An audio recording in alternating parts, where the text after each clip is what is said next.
ইতিহাস থেকে সামান্য দূরে থেকে অস্ট্রিয়ার বিপক্ষে মাঠে নেমেছিলেন আর্জেন্টাইন তারকা লিওনেল মেসি। আলবিসেলেস্তেদের আক্রমণাত্মক ফুটবলে শুরুতেই সেটি পূরণের সুযোগ পেয়েছিলেন মেসি, কিন্তু পেনাল্টি থেকে গোল আদায় করতে ব্যর্থ হন তিনি। দ্রুতই সেই হতাশা ভুলে মেসি ফিরলেন আপন মহিমায়। দারুণ ফিনিশিংয়ে বল জালে জড়িয়ে নিজেকে নিয়ে গেলেন ইতিহাসের চূড়ায়। পুরুষ ফুটবলের বিশ্বকাপে সর্বোচ্চ গোল এখন মেসির নামের পাশে। এই গোলের মাধ্যমে তিনি ছাড়িয়ে গেলেন জার্মান তারকা ক্লোসাকে।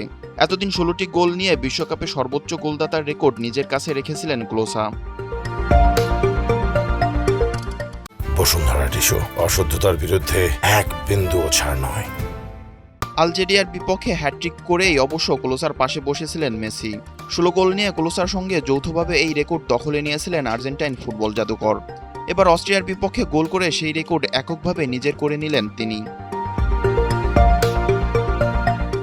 ম্যাচের মাত্র 11 মিনিটে আর্জেন্টিনা পেনাল্টি পায়। গোলের সহজ সুযোগ থাকলেও লিওনেল মেসি শট ডান পাশের পোস্টের বাইরে চলে গেলে এগিয়ে যাওয়ার সুযোগ হারায় মেসিরা।